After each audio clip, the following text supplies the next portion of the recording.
Hello, my Teaserking family. I know it's been a few days since Tuesday. Thought about coming on yesterday. I just got too tired, and I knew I was half day today. So, what do we want to talk about today? Same thing we always want to talk about. So, since the BRICS talk, silver's 2 to 4 to 25. Where did gold go?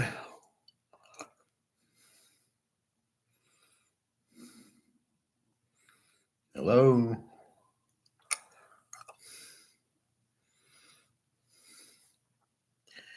$2 o'clock.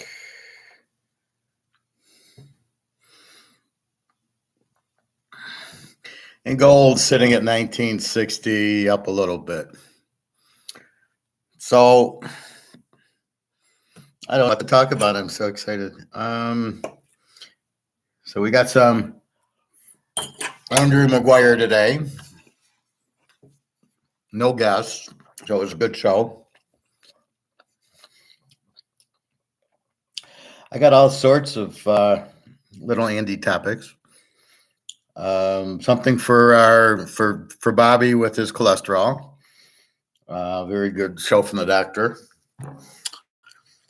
We got baseball to analyze. It's been off with the All-Star game. I used to watch the All-Star game in the 60s and 70s when it was good. I'll tell you one I couldn't watch is the hockey. I wouldn't know any players. I used to know Lemieux and Gretzky. And now it's like who? The Wings signed some guy. I am like who? So baseball card collecting. So I hear retirement and I hear 60-40 bonds and stocks. And it's all such bullshit because they don't understand inflation. It's amazing how stupid people are. One guy, inflation's over. Really?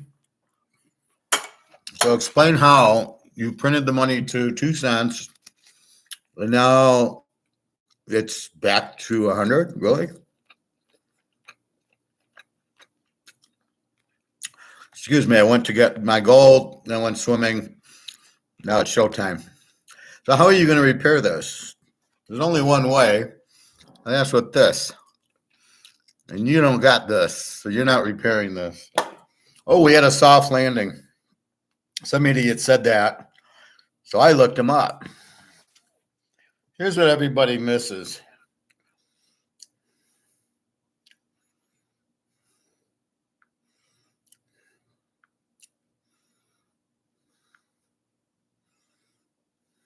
Let's see.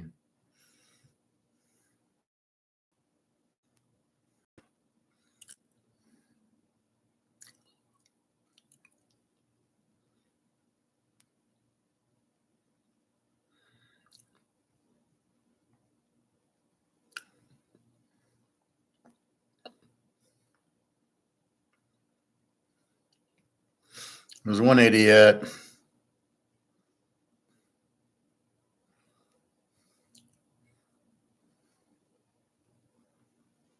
Maybe I didn't print them. No, there's some guy that I took the pitch. So I'm on Microsoft and I'm taking the pictures so I can talk about it.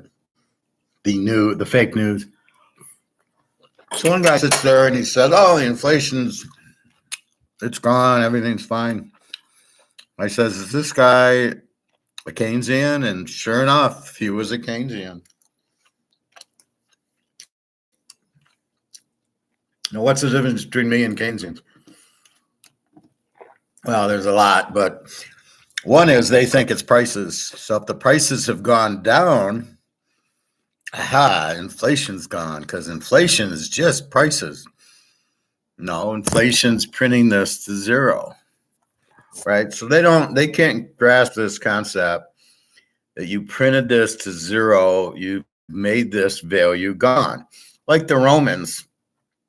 When the Roman power they had, this was fully took the gold out of it. So there was actually a gold coin without gold, but they kept taking half the gold, quarter of the gold, until there was no gold left. Basically inflation. That's what the Romans did. And we all know what happened to them.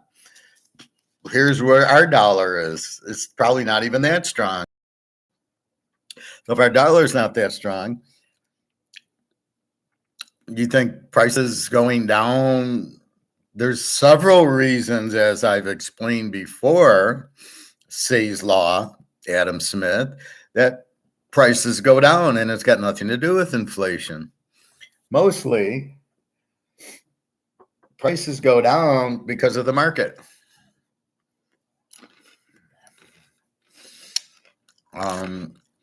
Most notably, let's go to buggy whips. So back in the 1910s, 15s, 20s, people are buying horse and buggies, and they need buggy whips. So they're buying a horse, they're buying a buggy, which goes like a stagecoach, like in the Old West. If you can think about that. So that was a horse and buggy, right? And the maintenance on the horse, you got to feed them, you got to put the shoes on it, you can't go so far, only they didn't need electric batteries. And then all of a sudden cars come out. What happened to the carriages? You know, the stagecoach, like in like you would see in a Western or in Van Helsing when they're taking Frankenstein from Romania, right? What happened? So did the price of those go down? Price of them went to zero because no demand for those, because now we are buying cars. Was that deflation? No. Did inflation drive the price? No. Did the price of cars go up because of inflation? No. So the demand shifted. The price of the buggy went down, was not deflation. It was the market shifting, causing these prices of the horse and buggies to go to zero because I don't need it. I got a car now.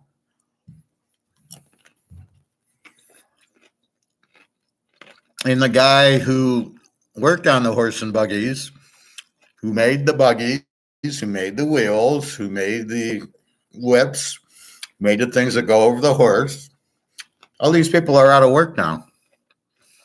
Oh my God, unemployment. No, they all went to work on the auto line. We need people to put wheels on a car and screws and bumpers in and all that shit. We need engineers to make the car. We got to figure out how to make an engine. We're going to need gasoline to power them. So it created all these new jobs. But wait a minute, but the horse and buggy guys were out of work. That's what economics is. Prices go up and down based on demand, based on the market. Got nothing to do with inflation or whatever deflation is. They want to call deflation the prices going down. That's Keynesian. Not Austrian. Austrian is strictly Adam Smith, the invisible hand.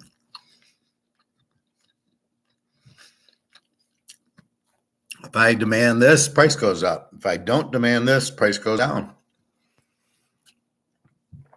Price gets too expensive, I don't buy it. Price gets cheap, I buy it. So I'm reading the cars. So let's go into some of my findings here. No demand for it. Say's law. You've got to have demand to have supply. And your price is too high because there's no demand. Nobody wants an electric car. Nobody wants to pay a lot for, I got to go out and plug my car in fuck it, I just go get gas. Takes me 2 minutes to fill it up with gas, use my debit card, and I'm done. Why do I want to dick around with an electric car? Oh, to save the environment? Really? On a planet? Really? Okay. So don't buy that. Yes, all right, $3 a gallon. How much is it going to cost me to do electric? And now you've got to understand, first of all, you're going to have to charge your car a lot. And as we know from cell phones, the initial battery lasts, but then as you keep using it, the batteries.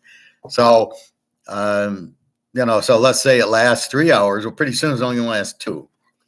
So now you're doing, any long drive, you're fucked. I mean, good luck driving from Detroit, Alabama. You're gonna be very few. And I suggest you get one at Bowling Green, which is about an hour and a half away from Louisville.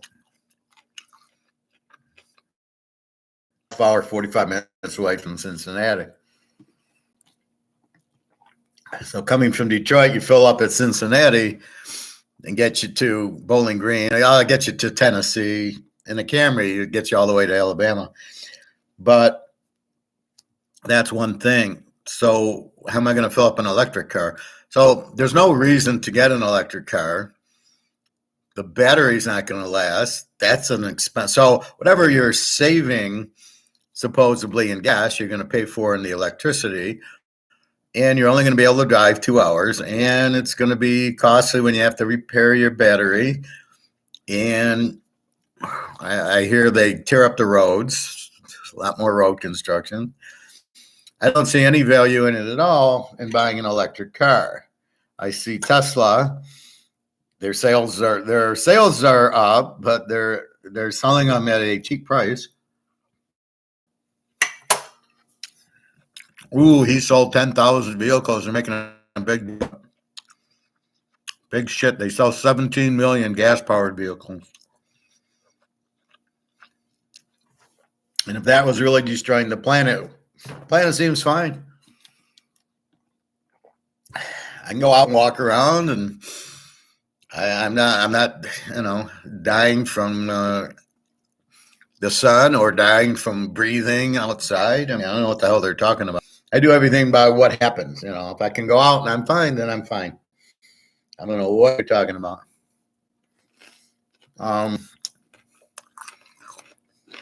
So let's see. But this is all coming back to Say's Law. Automakers are building more electric cars, but no one is buying them. There's a quote right here, right? No one's buying them because it's a product there's no demand for.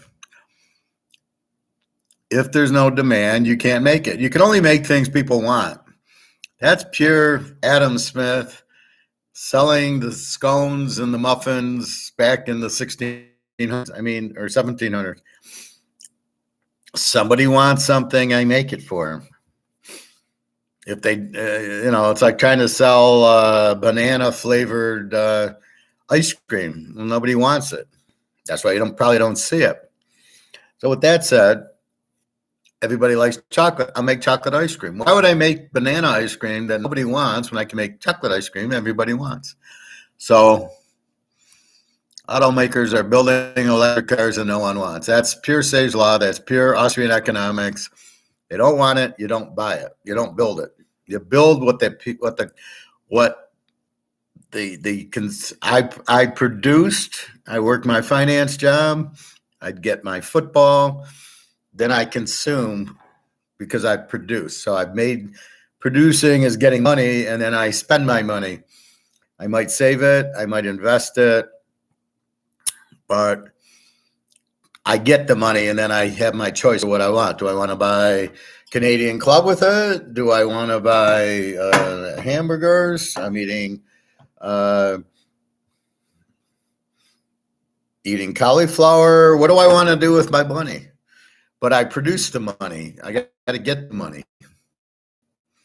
What do we got here? Commercial van. So it's something automotive, German automotive. It's Mercedes. So Mercedes had the big article. Oh my God, all these electric cars. In Q2, Mercedes-Benz all electric car sales amounted to 11,000. They made a big thing because they had car sales of 11,000, up 509%, which means they sold 5,000. Would be 100%. So they sold maybe 2,000 vehicles before, year over year. I mean, well, who cares? What's 11,000? If this is all Mercedes sells, is it even worth doing it? Because I guarantee you, their break even is probably 1 or 2 million units. You got a plant, you got equipment, you got tools. These are expensive. You're not doing it for 11,000 vehicles. You're doing it for 1 million vehicles.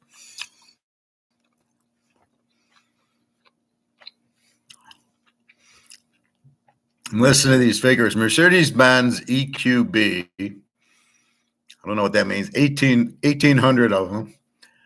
Mercedes EQE sedan, 1,600. Mercedes-Benz SUV, 2,800. Mercedes-Benz sedan, 2,400. That's cars.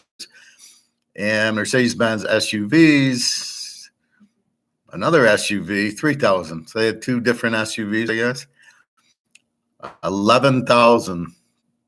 So you're pushing out 5,000 SUVs and then 4,000 cars. I don't know why they're broken out. You're in a lot of trouble there, Mercedes. I love Mercedes. I worked there. Bank of America says stocks are headed for a big collapse. What do you do with that? So one guy at Bank of America says they're going to collapse. Do you listen to him? Is he a Keynesian? What does the professor think? I've told you they're going to collapse for 2 years now, and they have, except for Tesla and Apple, and Microsoft's on the way down because they're laying off people. I mean, sales are down. Amazon's laying off people. I wouldn't buy stock there. I'm not sure I'm going to buy stock in Tesla because they're not making sales for electric vehicles. See, it's the big thing, but then the government's going to stop. Like, so if you buy the car, because the government will give you a subsidy.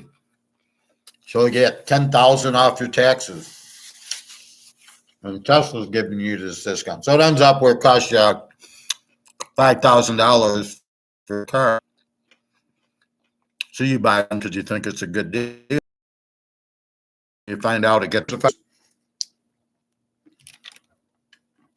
So if you take the car home and you charge it from your kitchen, and that's how you do that, that would be an 8-hour charge. How much is that going to cost you? I mean, I don't see any point for it.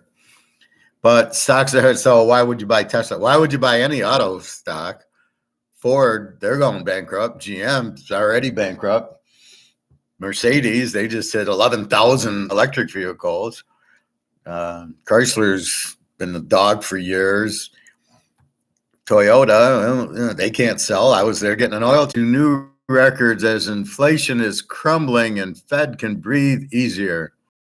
This is a Keynesian because he thinks it's prices. Even this has gone to zero. You know what? Inflation's crumbling. It's there because I'm looking at it as price. I don't even know how to look at it. I'm looking at prices year over year, not including high, food and energy and goods that go around, because the car market has gone down because nobody can afford them. So here's what's happening with the cars. I'm Toyota, nobody can buy. So what do? I lower my price. I had the Camry at 35, is now 30. Oh, well, then inflation's down because you lowered your price. I lowered my price because nobody's buying. I need to get these cars off my lot and make my money because I've already paid Toyota for them. I'm the dealer and I can't sell them. He's got 35,000 plus 8 or 9%. It's $1,000 a month payment. Nobody has $1,000 a month for a car. You're paying your mortgage, and then you're paying. What do you got? You got your mortgage. You've got utilities, food, everything going up. So I don't really have money for $1,000 a month car payment. So what do I do? And I'm going to lower prices because I got to get rid of my inventory. It's just like the grocery store, as we talk about Oreos or Cheerios, anything where their Oreos went up to $5 a pack and nobody's buying. All of a sudden they're $4 a pack and buy one, get one free. So it's really $2 a pack, but I got to buy 2 packs. But I got to get them off my shelf, and price controls everything. Who controls price? We do. Say's law, Austrian economy. We control the price. If we want to buy things or not, comes from us, we're the market, not the government. The government can't control what the market. So when the government tries to do price fixing, if they say, Toyota, you got to sell that car at $15,000, they go, fuck you, I'm out of business. Cost me $25 to make it or $20 to make it. I can't sell it for $15. This is why the government can't control prices. We control prices. Toyota wants to sell the car. They got to figure out what we'll buy it for. But you can't come out with 7% interest on a $35,000 Camry. I paid $24,000 for it at 2%. And it was still $470. I was still like, Jesus Christ. And that's why I paid it off as soon as possible. I could smell what's cooking here. All right. So what other headlines? JP Morgan, Citi, Wells, earnings to unleash borrowing blitz by banks. Not really sure what that means. So they're going to have earnings. I don't know. They're all getting, I guess because the interest rates went up, somehow that helped their earnings, which doesn't make sense. I guess they're getting more money in higher interest rate, but they don't owe it out. Nothing makes sense there. I would not be invested in banks. Banks are all going to zero. They're all going out. CNBC daily open, the S&P 500 may hit a record high. There's only one problem. We cannot listen to CNBC. They're Keynesians. Whatever they say, it's not real and it's slanted. And this is why you got to be very careful who you're listening to. China's dream of a smooth post-pandemic economic recovery is a bunch of bullshit. That's why the gold's coming out. Let's see. New cars just saw the biggest price drop in a decade. Now, very simply, in Austrian economics, new cars saw the biggest price drop in a decade means there's no demand. Means the market's here, you're trying to sell them here, nobody wants to buy them here. Let's add that 7% interest, so it's really up here. Everybody's down here. I just spent $24 on a Camry. That's what I'm at. I'm not going to go spend $30. Where do I have it from? I'm not making more money. Where am I possibly going to get? And Bobby, instead of chips, I'm eating cauliflower and dipping it in. I dip it in my Ken's Fresh French dressing.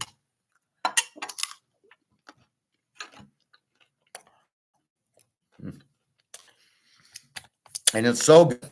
And it's so healthy. So I'm waiting for you, Bobby, a little bit to show you Andrew Maguire, and then I'll just show it.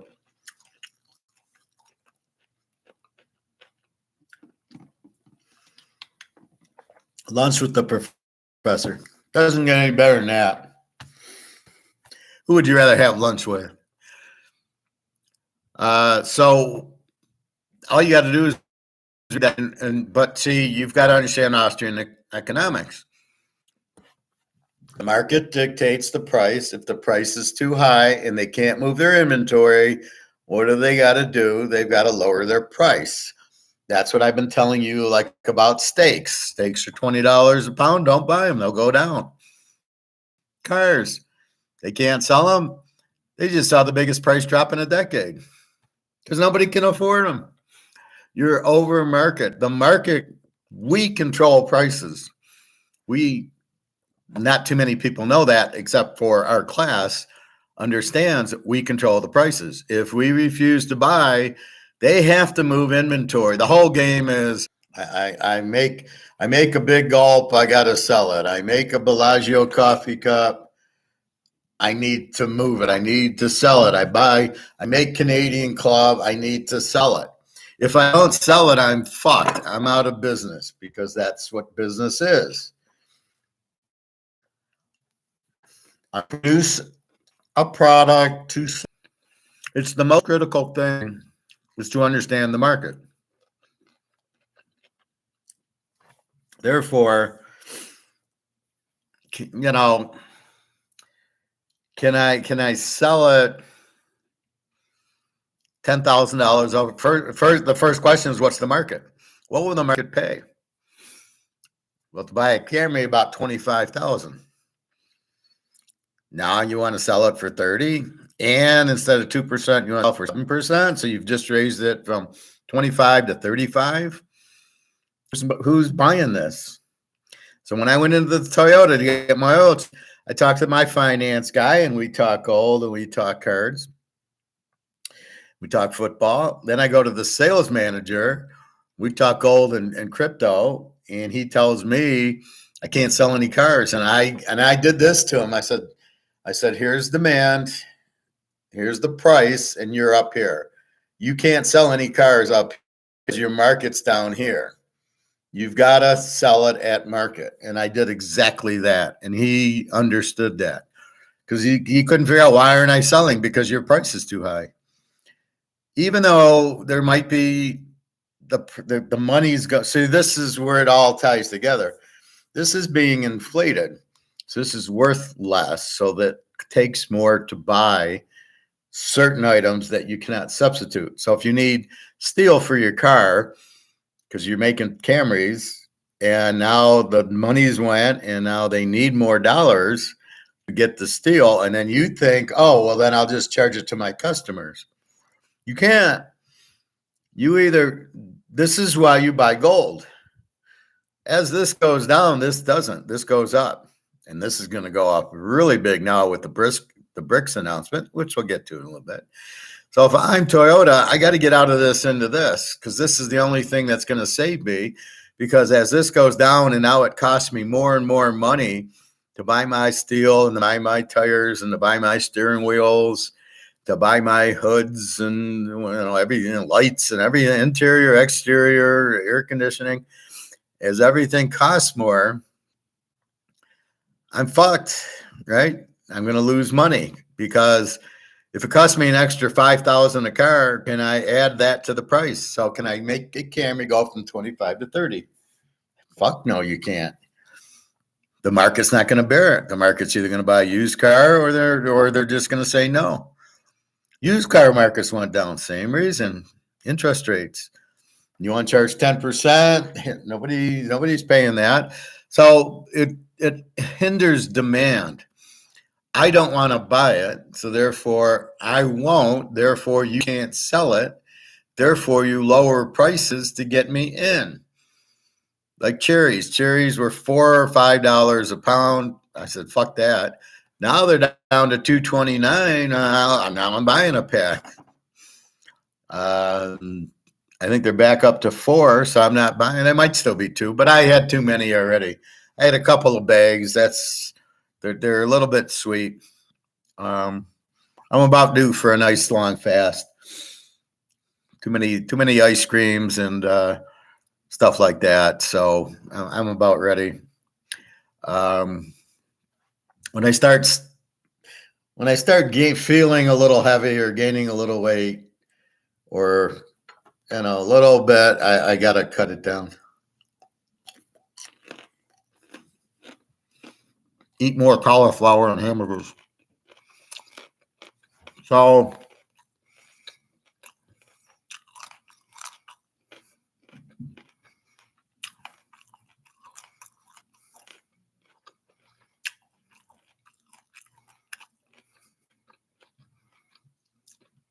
the average price of a new vehicle was $48,000 in June, which is $865 lower than the average transaction price in January. Start of the year, the first time car prices have declined over an extended period of time since they started to boom. Well, that's because interest rates. So you had interest rates of 0%. And the autos, could sell them relatively cheap, and there's no interest. Now interest rates are 6-7%. And they can't. I was expecting more of a drop, but still, Say's law, we control it.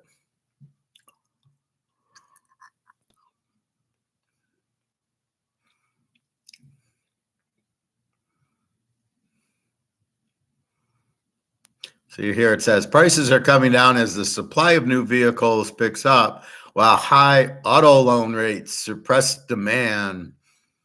New vehicle inventory was 1.95 million at the end of June, which is an increase. So they've got 2 million cars in inventory sitting on the lots based on these higher auto loan rates. They can't sell them. They're too expensive. Now, we talked about that the auto loan rates are not anything to do with the Fed. They're strictly to do with inflation. Again, you want a Camry, you need to borrow $25,000. Well, $30,000. Okay, I'll lend it to you. I'm going to give up the opportunity cost to buy $30,000. I got to charge you enough to get back like $32,000 down the road in 3, 4, or 5 years. So therefore, I need to have a high enough interest rate to get dollars back that are inflated plus.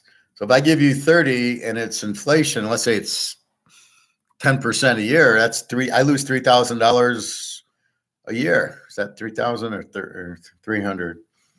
10% of 30,000. I think that's, well, 1% is 30. Let's say it's 3,000. So if I give you the loan for 5 years, I'm going to lose 15,000. Well, let's call that 300. I don't know. 10% of 100 is 10. 10% of 1,000 is 100. 10% of 10,000, is 1,000 then. So I'm going to lose $3,000 a year in inflated. My value of my dollar is going to go down 3,000 a year. So if I do a 5-year loan, I lose, and you pay me back, I have 15,000 back. So my 30 responded is 15,000. Now what do? I get 15,000 back. I've just lost $15,000. So my interest rate has to be enough to recover the $15,000 in inflation, plus actually make some money. So I could charge at least, if the inflation's 10%, probably 15%. So I lose 3,000, but I get back 4,500. So I make 1,500 a year. So I make 5 years, 7,500. Okay, it's worth doing. It's worth bypassing gold with. Now, in my mind, I'd be buying gold, and then I wouldn't loan out a penny, which I think is what the banks are doing. They don't want to loan. So all the central banks are buying gold and silver, especially at these prices. So this is why interest rates go up. It's because of inflation. No other reason. And probably since the banks run the government, they want to say, look, inflation's only 3%. So they can lower the interest rates. Because if they don't lower the interest rates, they ain't selling a car or a house. All right.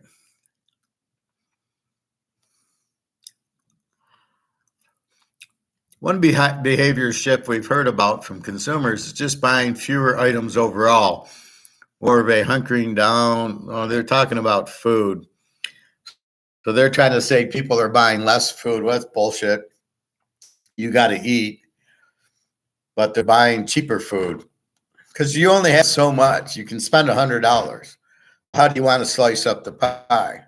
So they think they're buying less, which is no, they're just buying cheaper goods. Or if you switch to veggies and fruit, it's a lot cheaper to buy cauliflower than it is to buy Cheerios and Oreos and ice cream and cake. So your tendency, I'll eat cauliflower instead of eating Fritos or instead of eating Oreos because they are more expensive and they're not good for you and the sugar will kill you. I read something about aspartame, which is killing you from like Pepsi, diet, the diet Pepsi with aspartame is really bad for you. Really? We know that.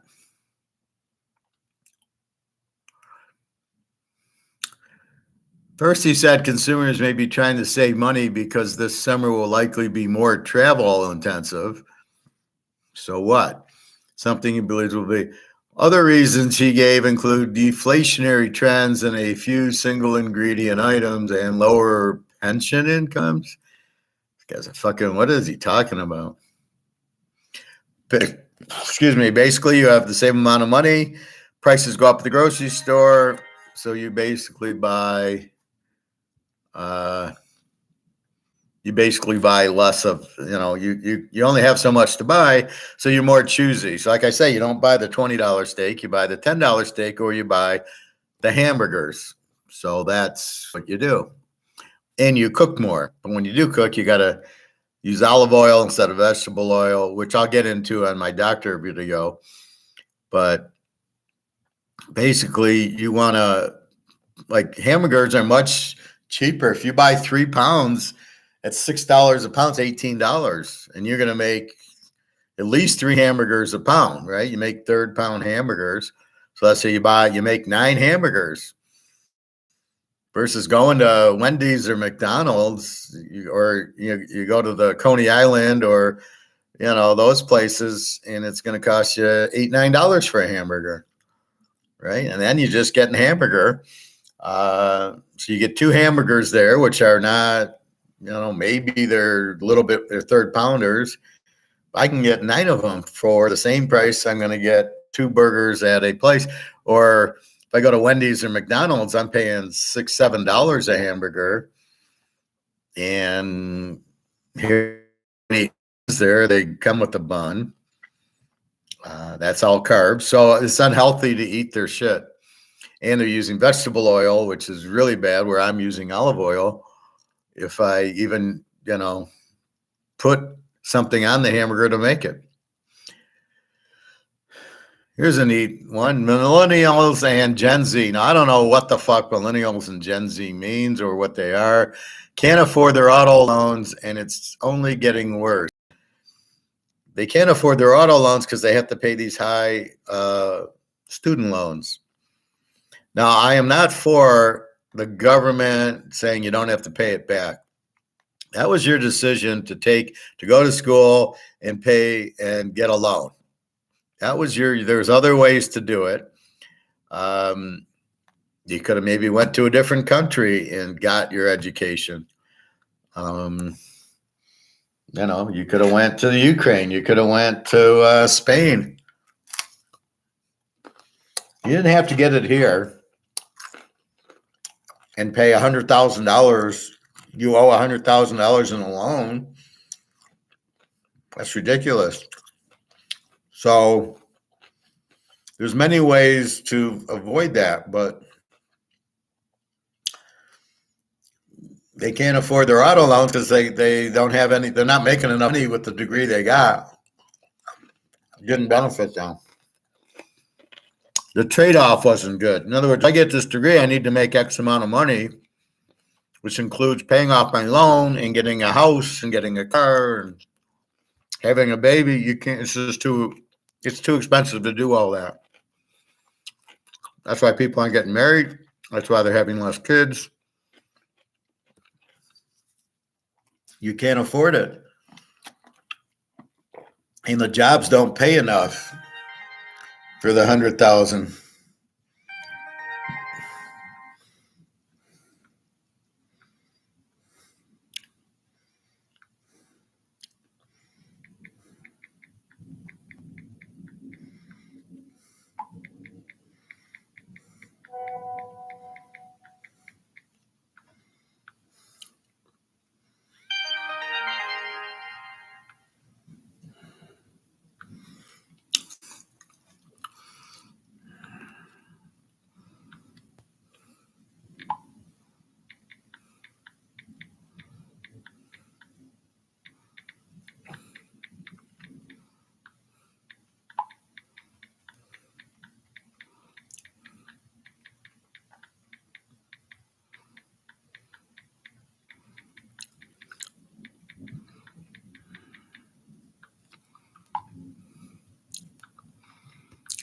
All right.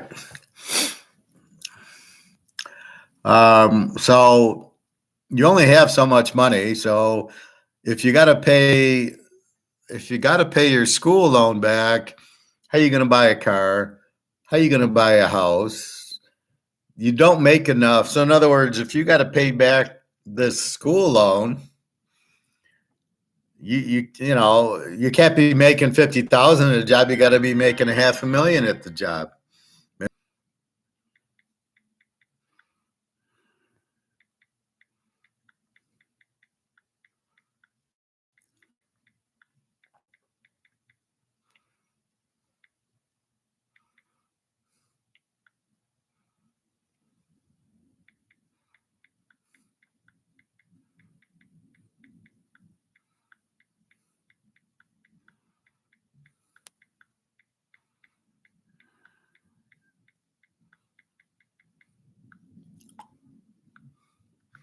So, I mean, it all comes down to economics. Do you really want to go to college? Can you afford it? It's almost like a car or house. You can buy a house that's $500,000 and you got to pay 7% on the mortgage. And it's going to be $3,000 a month. Can you afford it? Okay, you get married, you and your wife earn $5,000-6,000 a month. Can you afford your house? Then can you afford your car? And then, oh wait, you got to pay your student loans back. You got to eat. Oh, you want a baby? Well, that's expensive. So it ends up where you can't make enough money at your job to do it. So that's why people are working remotely. Then I don't have a car payment. You need at least two incomes, if not more. Back in the 50s and 60s, you needed one income. Now, the stupidest thing women did was go back in the workforce, because now it's gone to two incomes. So now you need two incomes. Well, guess what?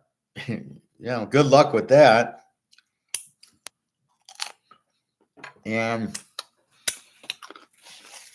you want somebody else raising your kid? Good luck with that too.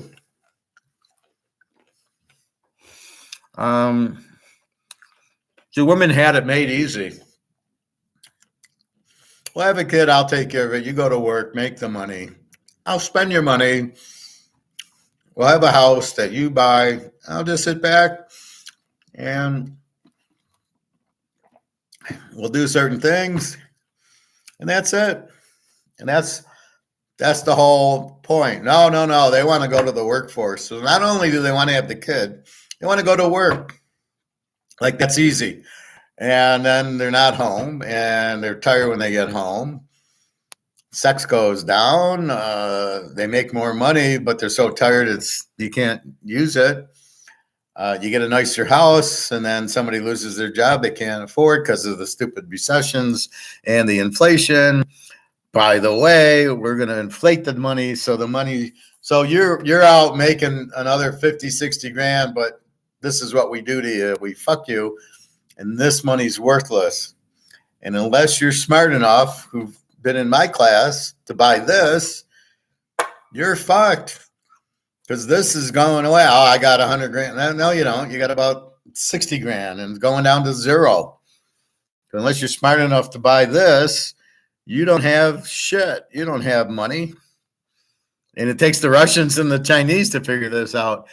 The U.S. is too stupid.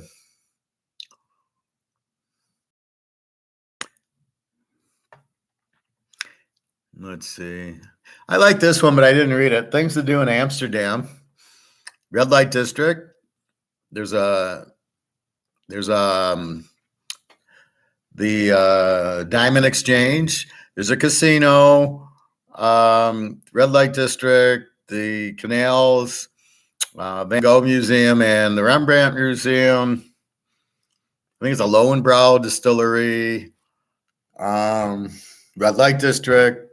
And some nice Argentinian steakhouse. There's plenty to do there. And it's all like you walk around. You're really not, you stay in a hotel in the middle of the city. You don't need a car. You just walk around and have fun. I mean, it's a great place. I thought Bobby was going there. All right, what else do we got? I guess that's it. So with that said, people think that inflation is going to be a soft landing. It's a Keynesian because he's looking at prices. So they don't even look at, right? I don't know how to explain. It's like analyzing a football team and you don't even know what you're analyzing. Well, they got a really good guard. Who gives a fuck?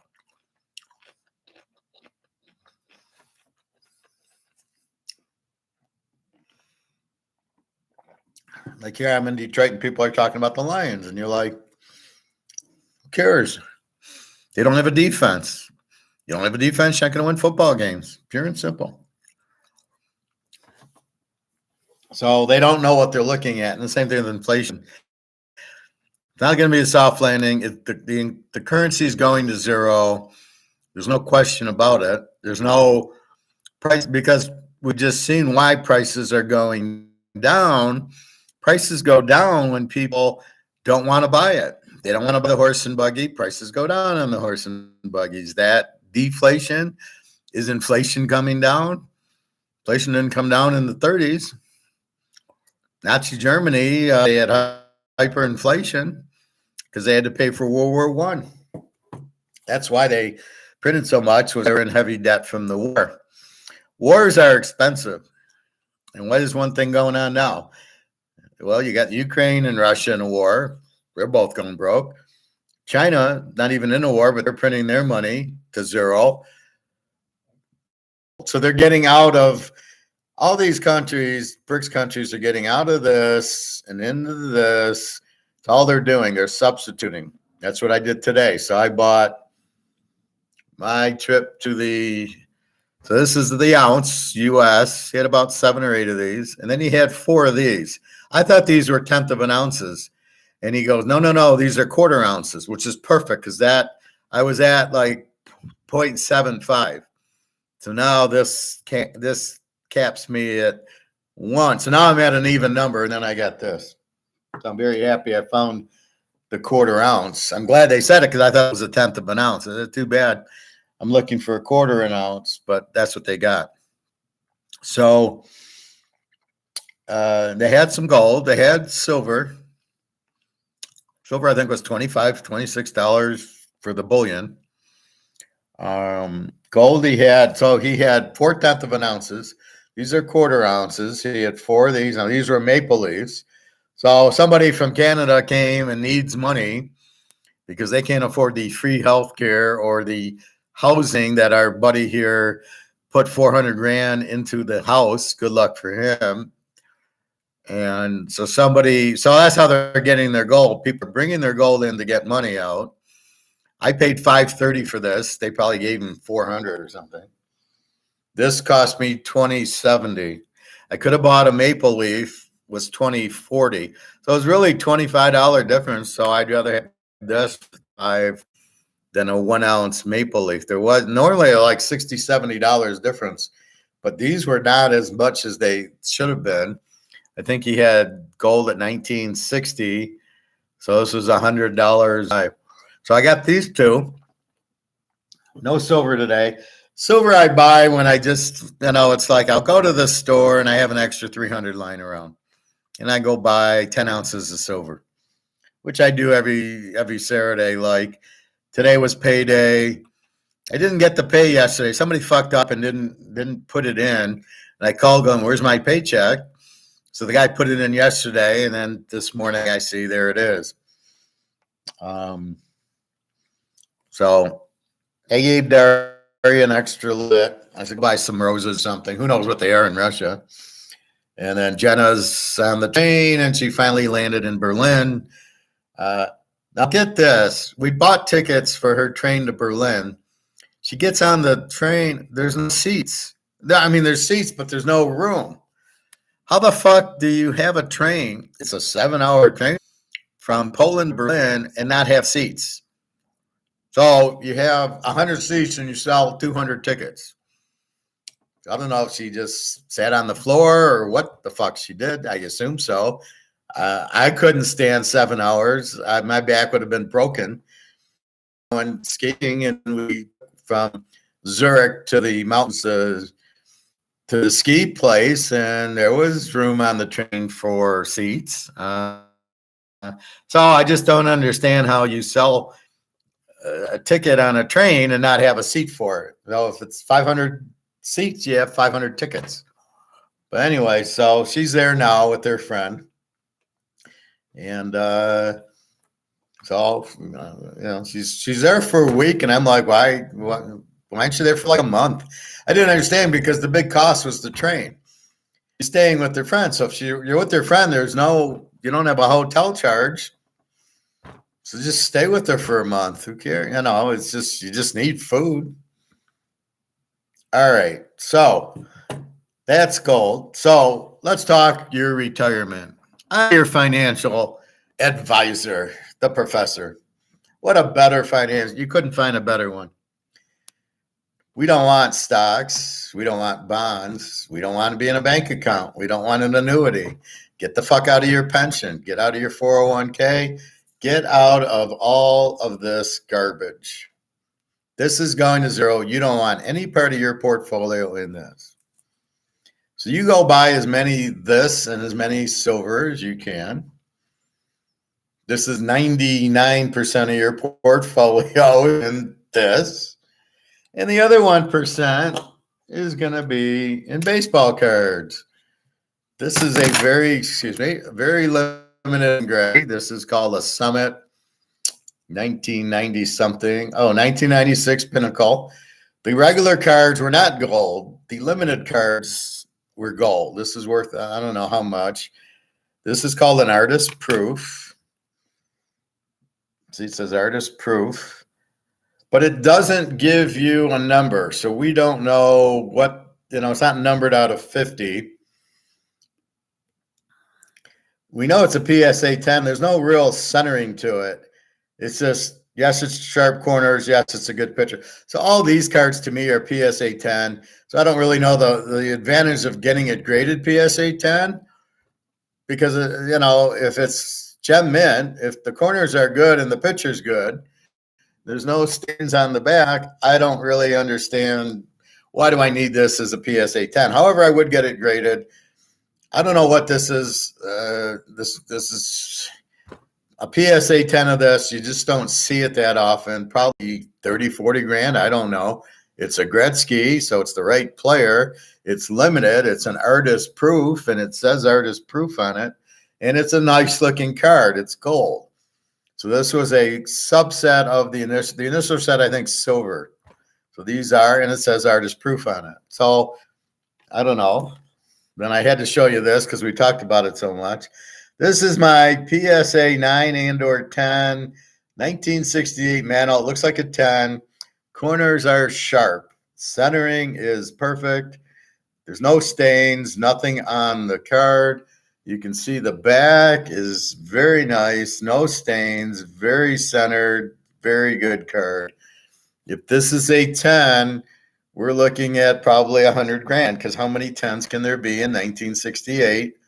Mickey Mantle, the demand card. Then we get to a Derek Jeter rookie. This is a Premier Prospects. This is an Upper Deck SP. SP on the back.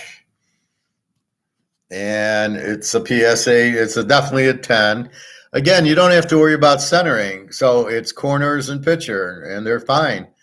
So another one that should be a 10, should be a couple thousand for Derek. Then we get into some very interesting cards. I love these cards from a photogenic. These are from a,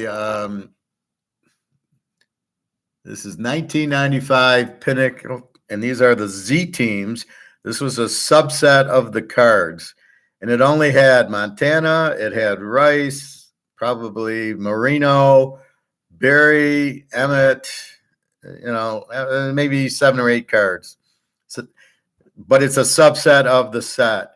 These are the most beautiful cards I've ever seen. They were also in baseball and in hockey, and I have all 3, but mostly more in football. And I don't know the value. I would say they're PSA 10s. There's really nothing wrong with the card. There's really no centering of the card. There's no lines to worry about. It's just corners and the pitcher, which are very sharp. Again, the man, I got Montana and I got Barry. What are they worth? I don't know. I don't see Z teams out on eBay that often. I would think they're worth, get them graded for PSA 10s, 20, 30,000. I don't know. I mean, that's the thing. What's the market for them? But I don't think the market knows that these cards even exist. These are 1996. I collected from like 1990. I got married in 1990, so probably 91 because my ex was looking for something to do. Brings home a box of hockey cards. Then we go to the shows, and then we see all these cards. It was like Disneyland. And then as the new, so 91s, then as 96 comes out, I see these Z teams. I've already figured out I got to get Barry and Montana and Mickey Mantle. That's the cards to go after. Forget the set. Most of the cards in the set are worthless.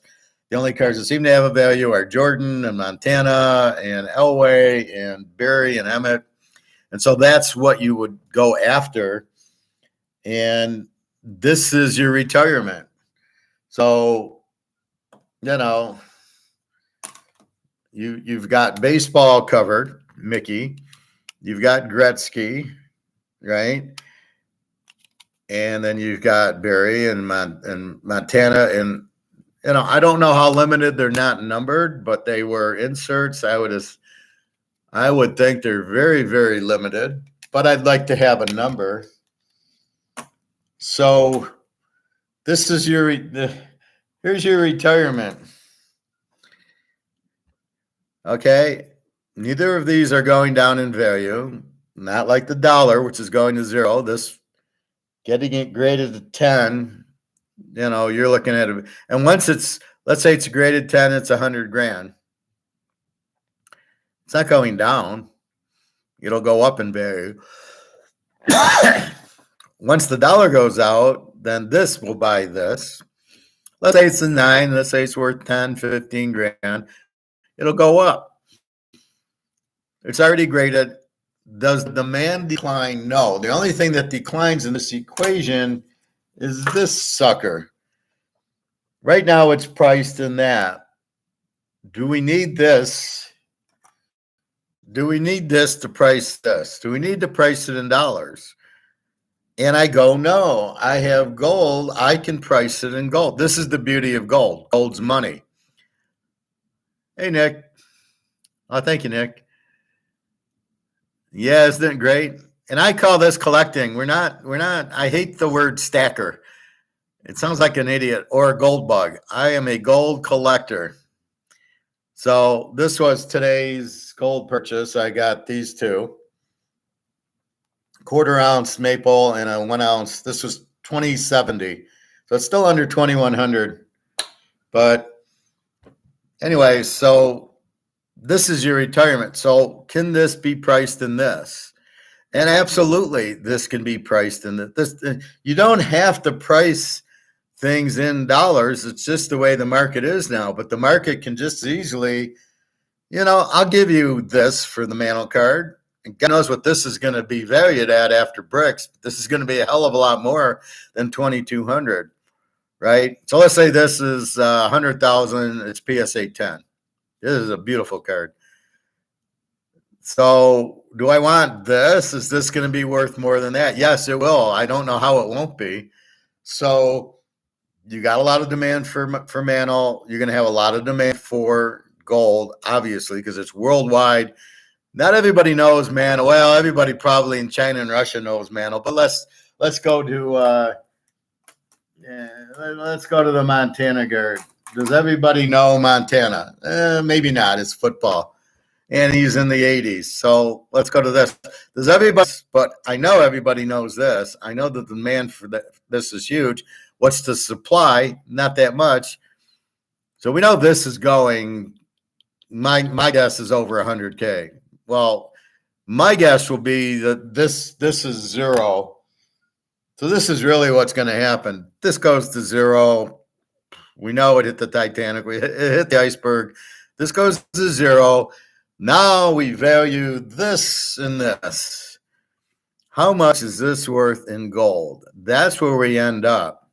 Now, do we go and barter? Do we take this to Kroger's and say, yeah, I want some ice cream. I got a mantle card. No. If that's all you had was the mantle card, and I know you got Joe Burrow in Mahomes, you sell the card for whatever the medium of exchange is that Kroger's or grocery stores or Meijer's or whatever is taking. And that's what you do. So you sell this to get this, and then with this, you buy your food or you go to your steakhouses. That's what you do. You don't barter this. Well, I need eggs and bread. I'll give you a mantle card for it. That's not it. You sell a new dollar to come out. Now that new dollar better be fucking backed by gold. Because if this new dollar is not backed by this, give this about 6 months and the new dollar will do the same Titanic. It'll go away because there's no confidence in it. And it's like a balloon. If you don't cement it down, it just flies away if there's helium in it. So what you're looking at is tying this down with gold. So if the new currency isn't tied down with gold, it's going to go and blow away just like this currency. This currency's value is zero. Euros are zero. Yen are zero. Won is zero. Swiss francs, British pound. All of the dollars in the world are basically worthless, but they don't want to tell you that. Why do you think every central bank in the world's buying this, except for the U.S. and London? Because this is real money. They know. So they're printing money hand over fist to buy this. And JP Morgan's keeping it at $2,000 so they can afford it. I assume JP Morgan's making a ton by keeping this price low. But the banks are going out, and I'll show you Andrew Maguire today, and he's like, okay, it's all over. The fat lady sung, and now, look out. Oh my God, stacker sounds like a term for someone that does it for no reason, as if there's no end game. I don't know how anybody would come up with the word stacker. So I got 20 of these. So I guess this is my point. Am I stacking? Am I really stacking these? Is this stacking? Fuck no, I'm collecting. I got a mantle, a Gretzky, a Barry, a Montana. I'm collecting. I'm not stacking, and I'm collecting these. I'm collecting these. I'm not stacking. I hate that word. It's just ridiculous. But anyway, what would you rather have? Stock in Microsoft, which are laying off people, so they're probably going to be losing money, or nobody can come and say, oh, you know what, your mantle's worthless. And I'll go back to Attack on Wall Street. If the guy would have taken his 60 grand and bought mantle cards, it never would have been, oh, you don't have any money. So why do people listen to their stockbrokers, financial advisors, And what do they tell them? Buy stocks and bonds. Buy US dollar shit, because that's where the commission is. If I'm a financial advisor, you're my client, Nick. Well, what do we got? Okay, Nick, I want you to buy 90% of this, and the other 10% you're going to buy these.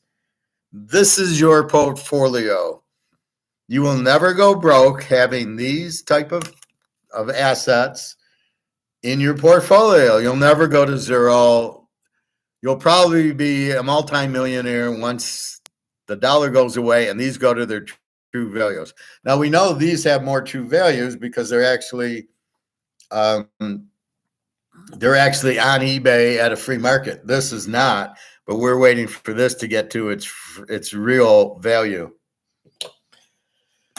Okay, so that's how I am your financial advisor, advising you. It's 90% gold, some silver. It's Mantle cards. It's Gretzky cards, Barry and Montana, Derek Jeter. It's things that are in demand, but why do I need stocks? The economy is going down because you fucking inflated the dollar. You've killed this, which has raised interest rates. You want to be in a car company? You want to own stock in Ford or GM and watch it go to zero? Do you want stock in Tesla? No. Microsoft's laying off people. Everybody's laying off people. Why the fuck do you want stock? Why do you want to buy stocks? Stocks are good in a rising economy, not in an economy using inflation. And because some bozo sits there and says,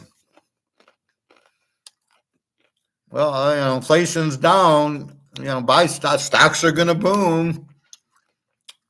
Stocks are so manipulated. It's a joke. JP Morgan, buy this stock. Well, we bought it at 30. It's now up to 40. As soon as you get in it and raise it to 45, we're going to sell it and drop it back down to 20. So we want you to buy it so we can get out of it. I mean, that's basically what it is, right? So be very careful. You don't want to be in stocks and you don't want to be in bonds. I've been saying get out of stocks for 2 years now. And I don't want anything to do with it. It's crazy.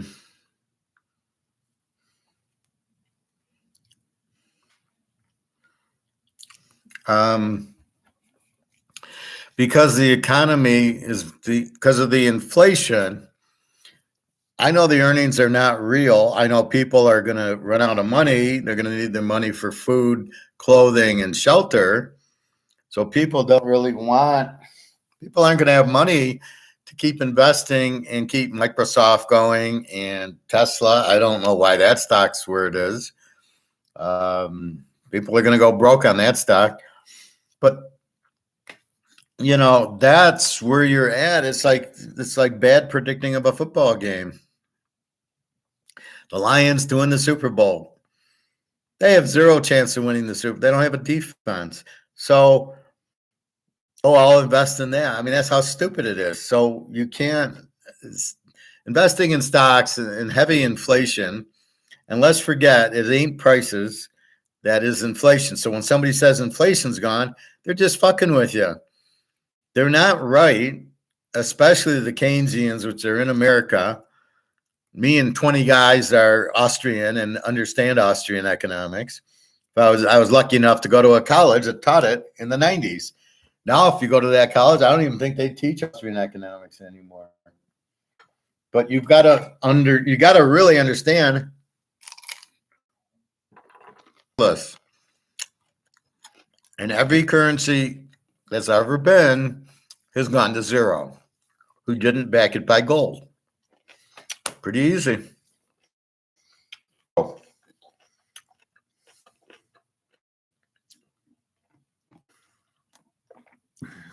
So a lot of people are selling their gold because I was able to get this at my guy's store who doesn't buy. People come in, sell, and he sells it to me.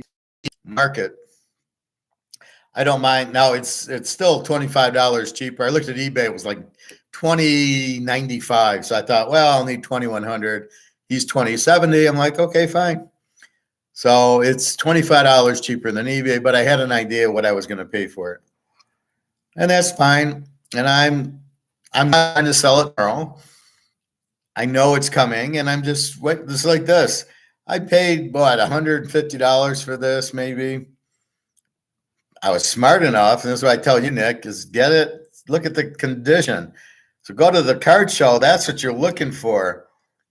Get something like this in this condition. It's not going to cost you much.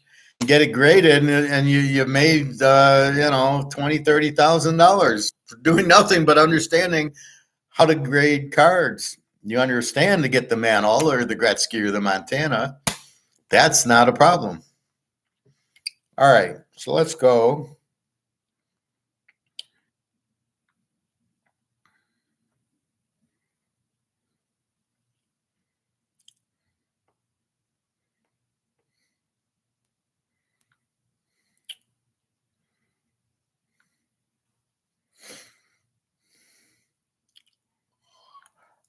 So let's go to Indy.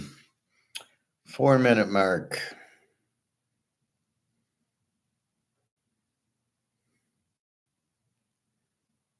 Of paper gold to each physical ounce.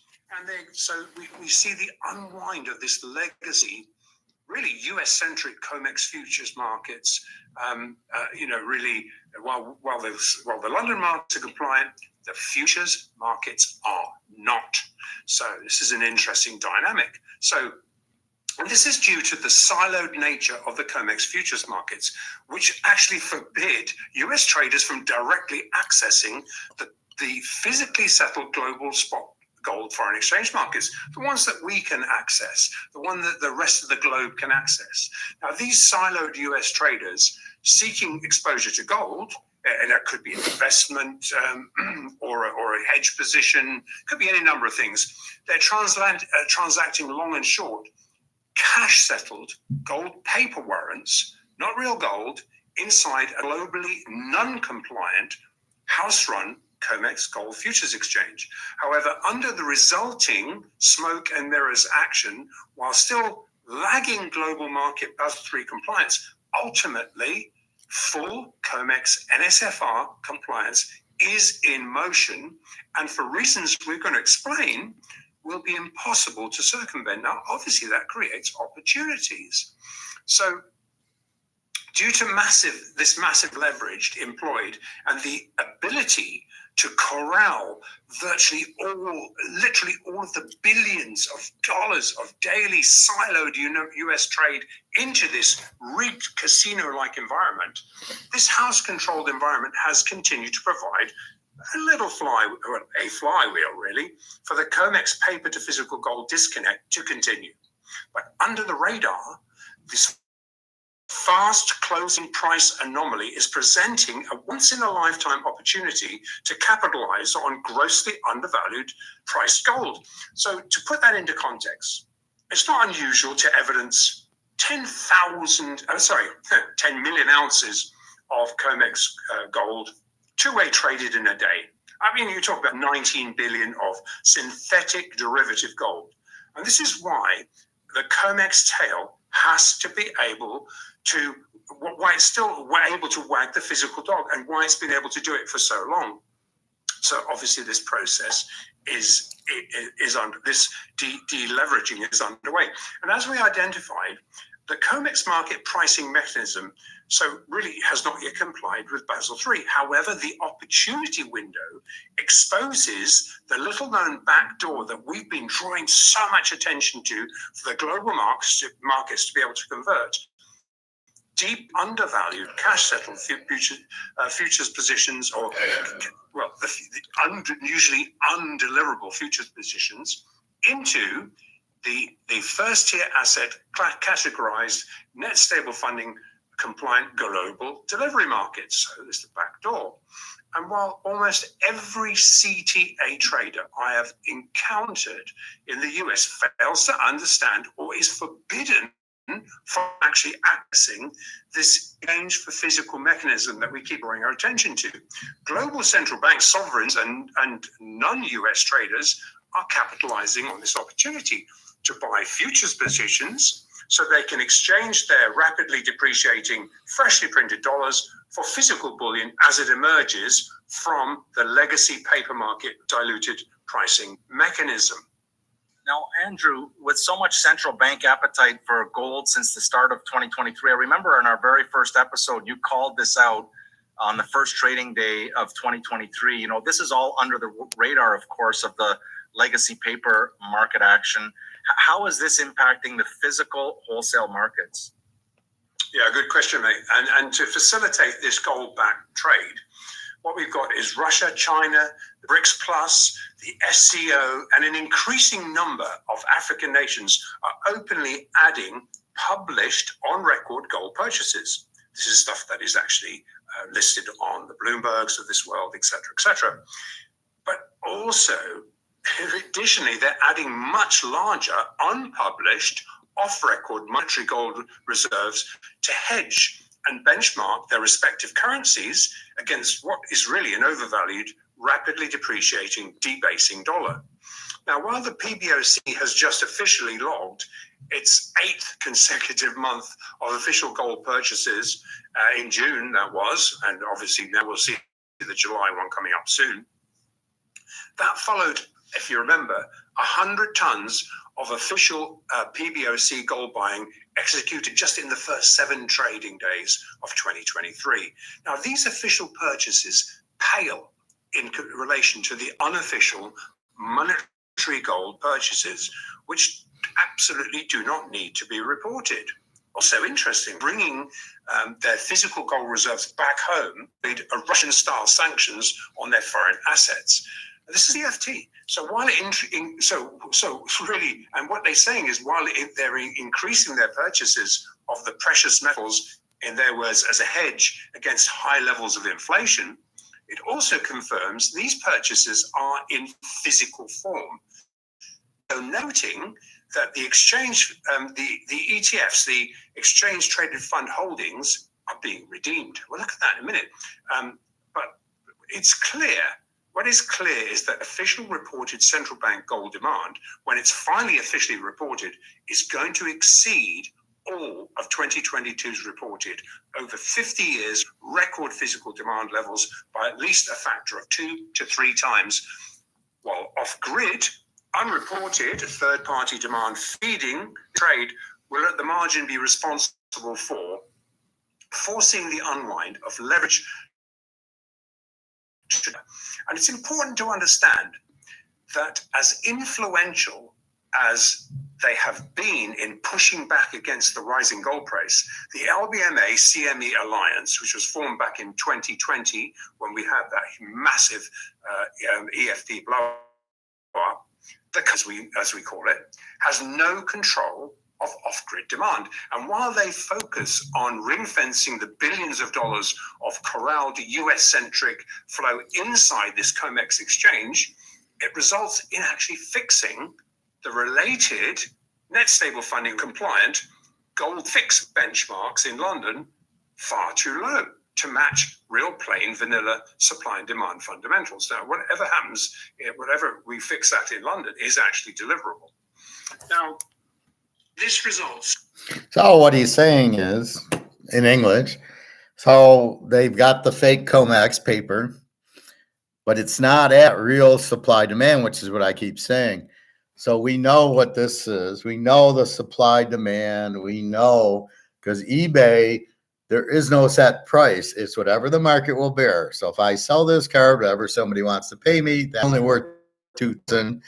So if I'm the buyer, I'm not going to give the guy much more than $2,000. Like, well, I gave the guy $2,070, but he's only selling it for $2,070 because COMEX says, well, we're pricing it at $1,960.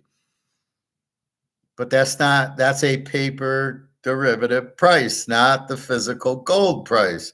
And this is why we buy this, because we know, let's say this card's really $50,000. We'll see it in an auction as a PSA 10. I get graded. I know I'm going to sell it for 50 grand. The buyer sees it's been sold for 50 grand. He's going to give me 50 grand.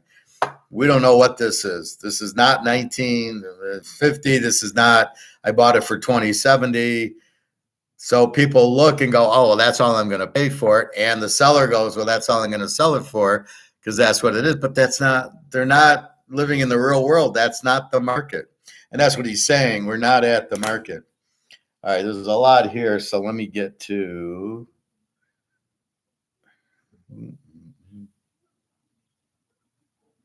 What it does is eliminate the cartel's ability to borrow and lease out this bullion. Obviously it's financed by officials who have unlimited freshly printed fiat supply, and which obviously serves to hide the true supply demand data. But what it does is expose these ETF outflows. Yeah, this is huge, Andrew. I know that you had mentioned that these gold ETF, the exchange traded funds, were being affected. And I know we get a lot of questions about the ETFs. Can you elaborate on these ETFs? Yeah, Shane, this is really interesting. As while this EFP conduit is backfiring against the house, it is also impacting the connected ETFs. Now, it's important to understand that this EFP facility was originally set up just to be able to spin paper gold into the ETFs so as to be able to square these long COMEX positions one-to-one against the gold, the GLD ETF. Now, considering that the GLD ETF is deemed to be by the ringmasters as equal to physical gold, it allows for unbacked leveraged COMEX positions to erroneously being counted as physically delivered, which clearly is not. Now, the GLD ETF enables US-centric traders, which is largely hedge funds with no mandate to take physical delivery, and CTAs looking to gain exposure to gold, enables them to convert long leveraged gold positions into shares of the trust. Now, given both sides of these transactions are leveraged, global supply demand is not necessarily influenced. Now, the belief that by purchasing GLD shares results in physical bullion being purchased and one-to-one deposited in the trust is a complete illusion. In fact, we produced a very short video on this ETF illusion. I'm going to ask the team. They're stealing my lines, illusion. Who came up with that? I did that about a month ago, right? So what is he saying? ETFs are not physical gold, which is what I've been saying for a long time. They're no more physical gold than this is. This is not physical gold. This is what you're doing with ETFs. It's paper. So what he's saying is all bullshit. They are not physical gold, which is why I tell you to buy coins. The only physical gold is physical gold. You could buy a bar, you could buy the coin. How the fuck is this physical gold? ETFs are not physical gold. Stocks are not physical gold. The only physical gold is physical gold. So you buy this. Don't buy an ETF thinking you have physical gold. Don't buy an IRA thinking you have physical gold. At the end of the day, the ETFs are worthless because they're in paper. You don't own any gold. And at the end of the day, the only time you own gold is if you have the gold. Just like this. I have it. It's mine. I own it. If I had a ETF, Mickey Mantle, I would have a piece of paper. I would not have the card. You always want the physical. Grab the card, grab the gold. You have to get it physically in your hand.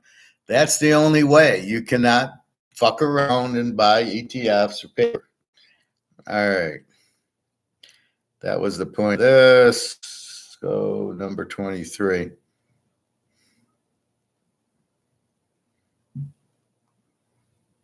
For a while, when it's revalued against the dollar, where does that leave them? Yeah, I've had a ton of questions on this, Shane. So revaluing gold. The Fed's hair trigger to revalue gold will be when they are forced to follow a race by other central banks moving in sync really to utilize the gold. GRA reserves, basically.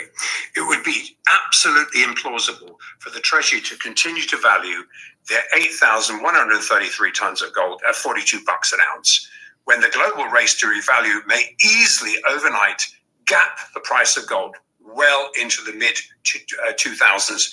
And that's just the first gap. Look, with price assessment, let's put this question actually into historical perspective. Now, the current ratio of gold to foreign debts outstanding is well under 6%. In fact, it's much closer to 4%.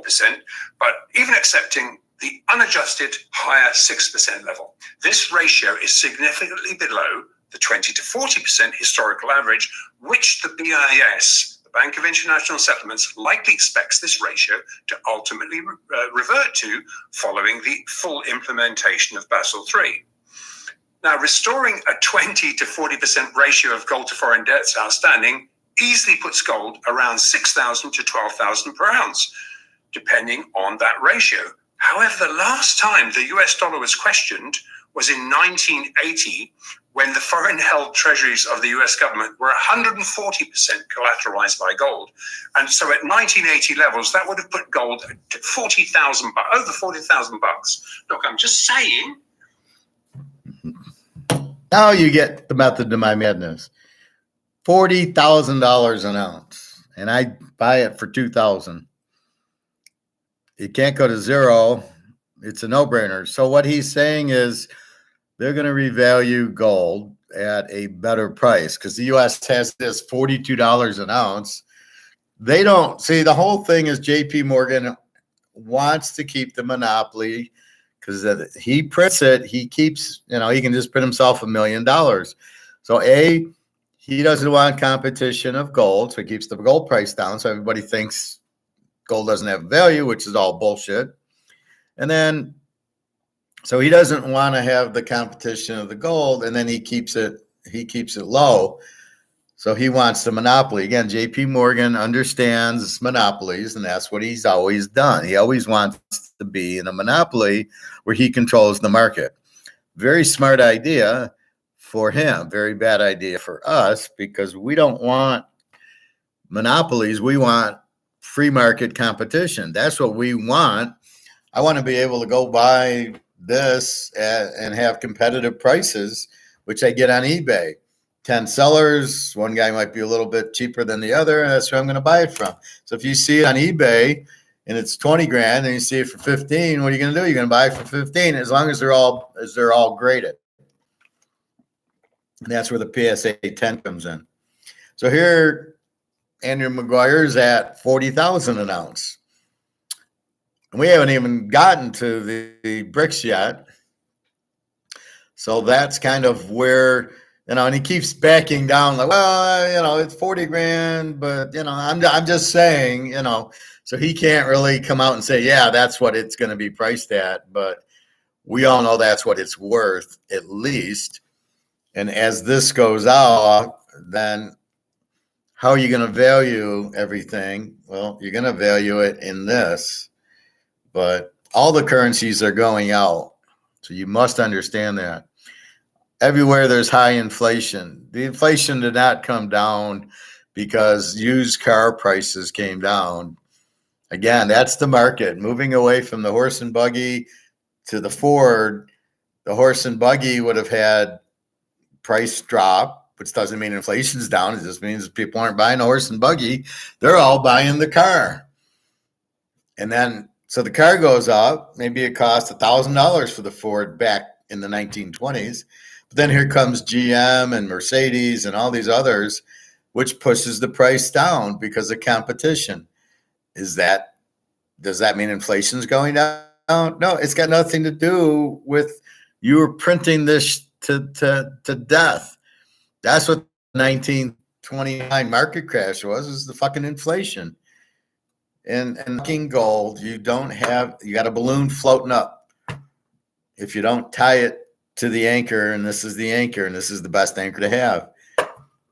I mean, it's very simple. But when some guy comes out and says, well, inflation's fine, and, it's all done. What do you mean it's all done? Well, used car prices went down. So therefore, prices are not still going up. Therefore, inflation's down.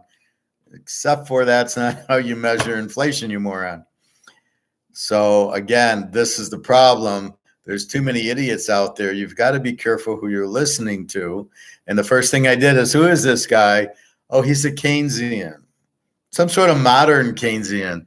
So the fact that Keynesian doesn't work, now Keynesian economics has been proven it doesn't work. It's all about employment, not inflation, not Say's law, not anything. It's more macroeconomics, but Adam Smith's microeconomics. It's the individual, right? He wants to buy a scone, or he wants to buy an airplane wing. We need vendors for airplane wings, and there's 20,000 parts to it. Well, how does the Keynesian, how would they make it work? So that's the point of what it is. Let's give it another minute. It clearly would be preferable to revalue Treasury gold to market. But either way, the true supply-demand price would be evident. And once the Fed capitulates, it'll benefit the Fed to seek a stronger gold price, which is the inverse of what they are doing now. So anticipating your question, Shane, yes, where does that put silver? I could hear you saying it. The gold silver cross is currently around 83 to 1. Ludicrous, 83 to 1. And with gold being revalued and silver's joined at the hip, it would not only would it contract the ratio very quickly, but likely immediately, I mean, we'd probably see 36 to 1, ultimately on its way to 16 to 1 or even less. But even at 50 to 1, it puts silver at a minimum between 120 and 240 bucks an ounce. Wow. There you go, Bobby. So we can buy it for $26 an ounce, and it's between 100 and a quarter and 300 an ounce. And that's at 50 to 1. We know it's going to go to KD bar the door, as Keith Jackson would say, look out. Because once people realize they've been lied to, and now it's, let's say, 500 an ounce, not 25, the floodgates open up. And then people start going, you know, I should have listened to Professor, and my 401k needs to be this now. Because wait a minute, the money is worthless. And look, gold and silver have a value. Who the fuck doesn't think they have it? I mean, it's like saying Rolex. Well, I don't want to buy a lot. Like I told one guy at the pool, I said, do you have gold? No. Well, do you own a Rolex? He said, I don't want a watch. I'm like, hey, it's not about a watch. It's about an asset. Do you own a Picasso? Well, it's not about, it's not really about a painting. It's about an asset. So even if you don't like painting, but Picasso's worth $1 million. I know, I got one. I got my Picasso. Dude, it's worth $1 million. I got my. This is worth about €3. If it was real, I would be tired 50 times over. So that is there. So we know silver's looks like $30.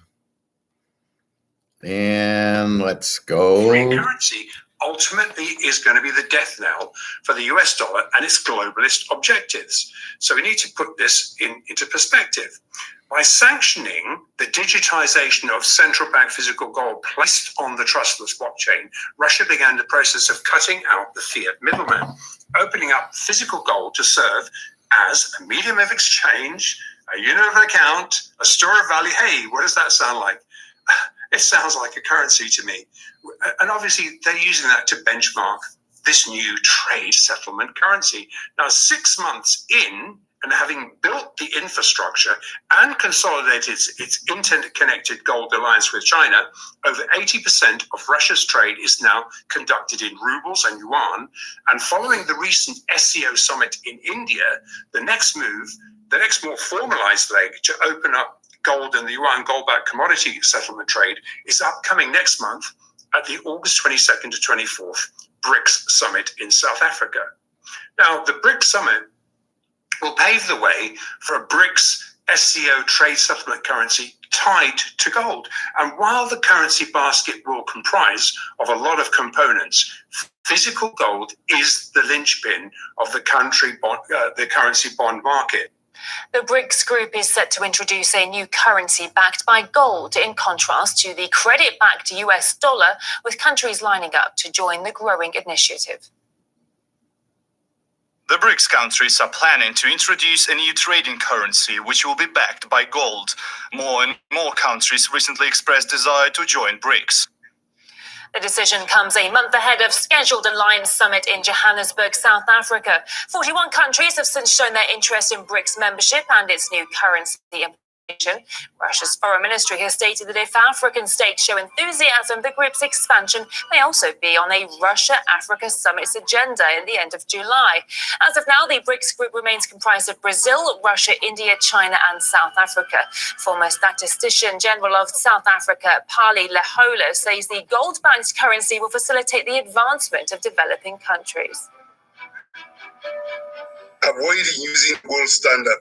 We have gone for almost 45 years now since 1980 when this was dropped to the developing countries, when the dollar was adopted as a standard and gold not as such. Yet against that, there's been accumulation of gold in the developing world. South Africa had a much stronger currency when the gold standard was still in force. By growing the gold standard by many countries, that many African countries, of course, have, this will be of great benefit to strengthening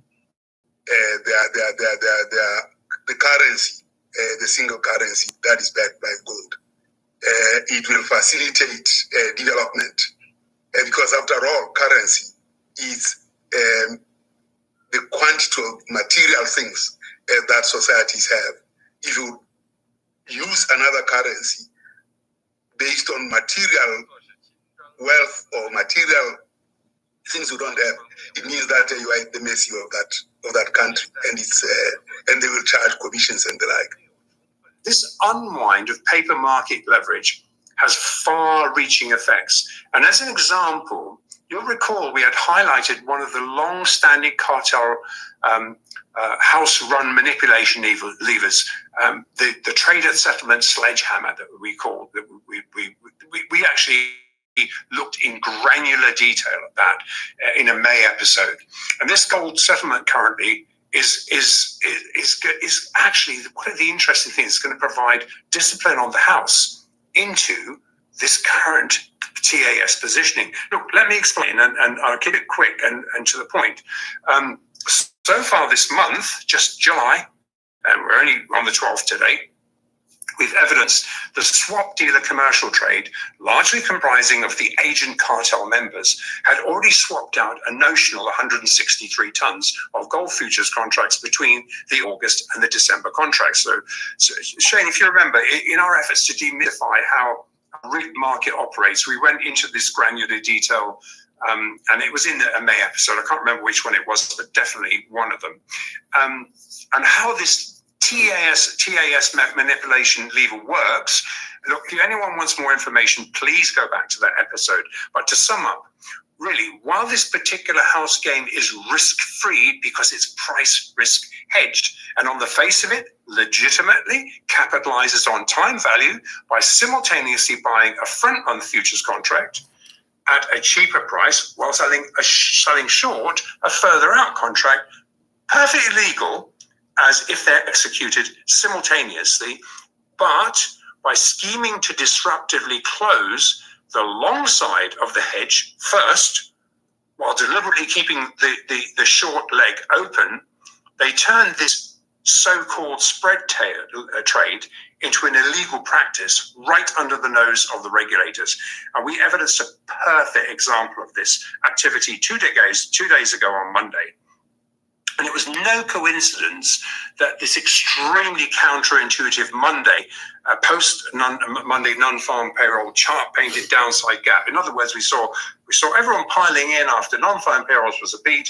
What do? They come in, big pull, and close that gap almost as if nothing had happened. But they used that to execute their trades. So what they did was they triggered this by selling short 10,377 lots of December futures contracts to trigger a spec long capitulation. In other words, rinse out all the guys that came in.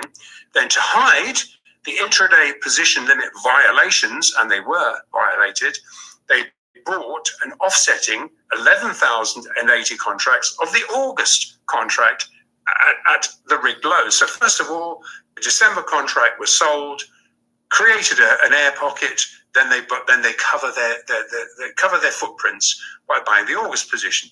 Now, this predatory swap dealers, they locked it. What they've done is lock in and will, by close of business on November the 30th, legally bank the plain vanilla spread of about $38.60 an ounce, but have gained more by rigging the price legs to their advantage, as we saw on Monday. And look, this trade's nothing illegal about this trade. We have executed this trade ourselves, but not in the kind of way that they do that.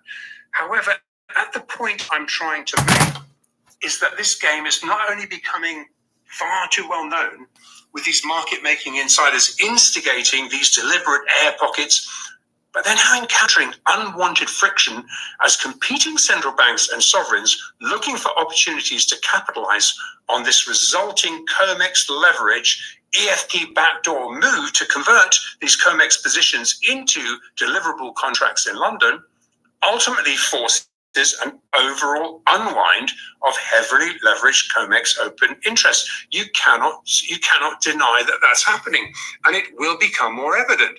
And the friction has become much more evident since the 1st of January, forced these EFP COMEX gold trading in London to be just the gator-like enveloping horn that is beginning to force discipline on insiders, creating these air pockets. Gator talked about this. So that's basically, the game is fixed, and now people are realizing it. And it's all closing up, and so that's why we should see better gold. Let's see. Years ago, decades ago, and I would really encourage those that haven't done that before to visit the GATA website, just to understand how that works and how that will ultimately play out. Now, the clues are all there, here and now. Having spent 6 months quietly incorporating digitized physical gold into their Sino-Russia-India commodity trade, Russia stepped up the ante last week, announcing the formal launch of a competing live physically backed ruble-denominated gold futures exchange that will provide the BRICS SCO trade a physically backed alternative to the highly leveraged COMEX US dollar cash settled exchange. Now, more immediately and directly related to facilitate this upcoming trade, we've evidenced Russia offering a lockstep physically backed competing spot bid, and that's currently a consistent $1 to $4 premium above benchmarked NSFR compliant spot gold in London. And that's expanded to as high as $14 when we saw the algorithmic gaming into the non-farm payrolls. And we're also seeing concurrently, separately, a $10 to $20 premium over the gold future. That's coming right now at $17.38 premium to where the COMEX futures are. And that's despite spiking higher CPI.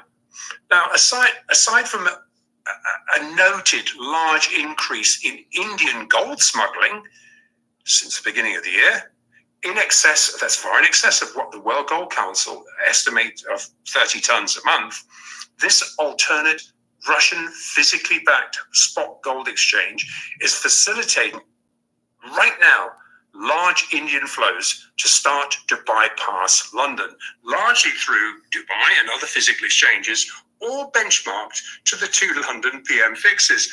Now, given the all right.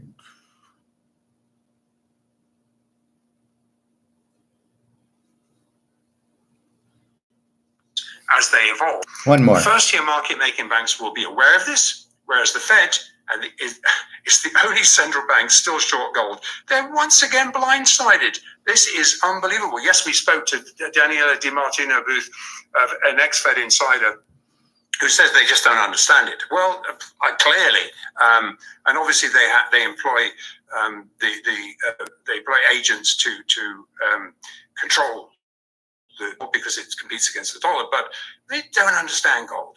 And having looked at this before, we've looked at this. But given the BRICS plus and applying members control the lion's share of commodity trade, when assessing if there's sufficient liquidity to drive the adoption of tokenized gold, there's only estimate the aggregated size of these sectors and who controls the lion's share of supply and consumption of these globally consumed commodities. And these hard commodities are largely in the control of Russia, China, the BRICS, SCO members, including Saudi Arabia, along with the deemed friendly countries. Now, to provide an idea of the potential scale of this global market, the global oil and gas market is worth 7,000 billion per annum. I'm putting that in billions. Add in the 5,000 billion per annum of commodity and energy sectors, then you've got to see the estimate of the de-dollarization potential becomes much, much clearer. And adopting gold as a benchmark to create a basket of gold-backed currencies will enable a diversification of reserve holdings, allowing these largely exporting emerging markets in many instances to gradually opt out of the increasingly weaponized SWIFT payment system. An alternative gold-backed currency becomes the only sustainable currency to benchmark a commodity price to facilitate the non-dollar trades between nations. And as the gold for the commodity benchmark eats into the unipolar dollar-centric price commodity market, it will accordingly raise the price of dollar-denominated gold. It has to. And we're in close contact with our well-connected first-tier liquidity providers, our Russian refinery contacts, to better assess how this will translate into a real physical demand, supply-demand price, and on what timescale. But what is clear is that the inherent Western cartel paper gold derivative game is ultimately going to explode. Nobody wants or expects the dollar to immediately collapse. No one wants it or expects it to. Clearly, there's a lot of vested interest that it cannot be unwound in a hurry. But as this process evolves, derivative gold will be discarded and real physical gold price will emerge. And since Russia started tokenizing physical gold to provide a tradable alternative to benchmark the non-dollar denominated commodity price, at the margin, this drain of physical gold is structurally impacting the imbalanced, ring-fenced, asymmetric, long over-the-counter short futures envelope, which is deliverable foreign exchange gold, dislocates from the dollar strength or weakness. And this is an opportunity for stackers to accrue more bullion for less dollars, pounds, euros, etc. So what we're doing is currently witnessing a major inflection point in how gold, measured in all fiat currencies, is priced. So what we're saying is we're privileged to be at a point where. Well, that's what that's the $1 million answer to the $1 million question. When does COMEX blow up? There you go. It's just, it's blowing up very, very soon. And that's just the fact we know it will blow up is, again, why we do this, because we understand Say's law. We understand the market. And the market is not right. This is not a $2,000 coin. It's at least a $20,000 coin. We know that. Same thing with silver. It's not a $24, $8 ounce. It's at least $500 to $1,000 ounce that you can get for 24. So we understand the nature. Okay, it's COMEX keeping the price down because they don't want competition to the dollar. The dollar's blown up. COMEX is now blown up.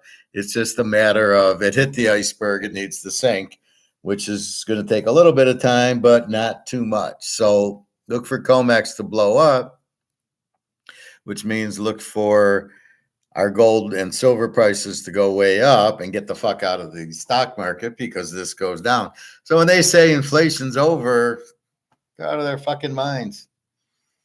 So that's Andrew Maguire today. Sorry, it gets a little bit wordy, it gets a little confusing, but there was so many different concepts that that are asked and I wanted to get out that that's why it's a good for us for economics, but I put the Austrian twist on it, right?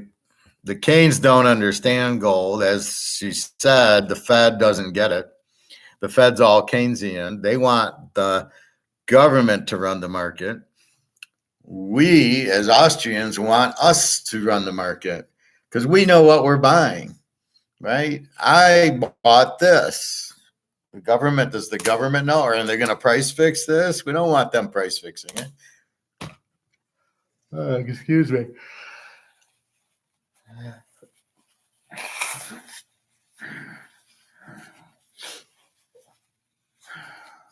So we don't want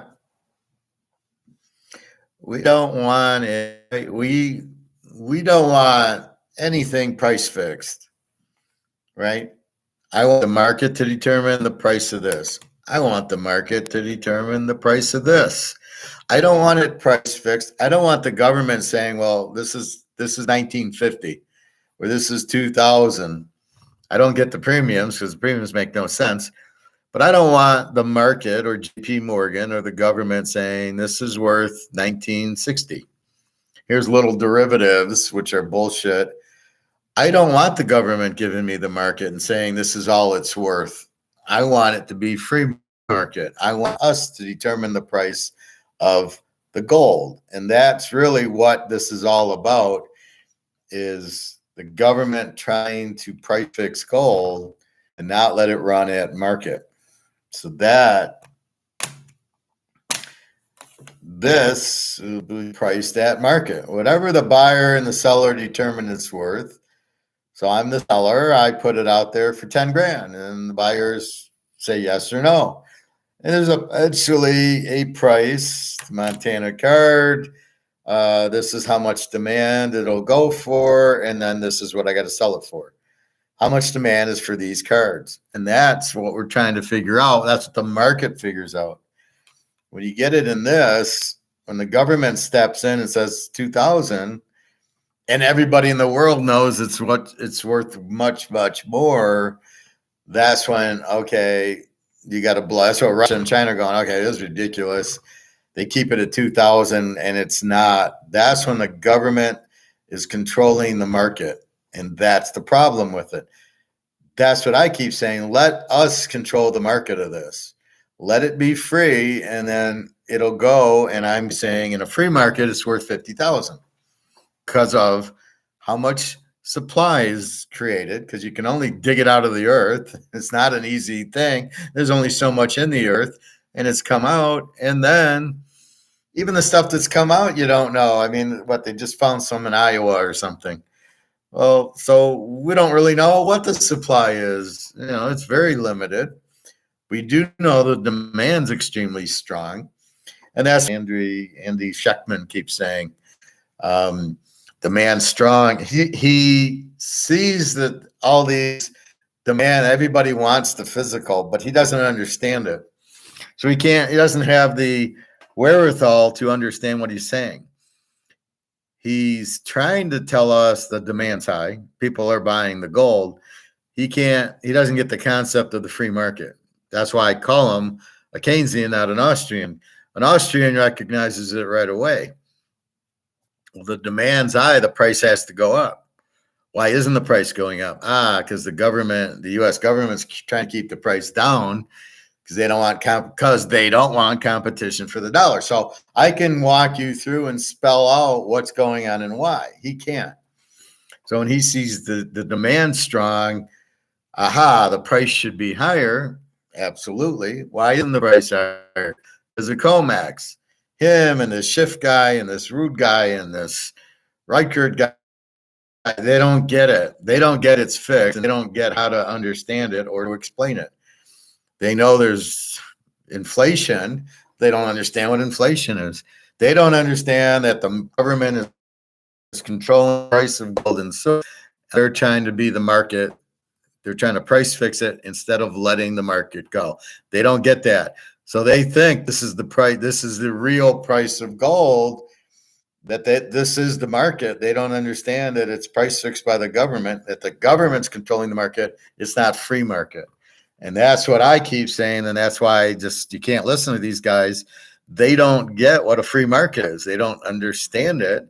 They don't understand the government is controlling the gold market, not the market is not free market, and they don't get all that. So that's really the problem, that they don't get it. They should get it, but they're just not.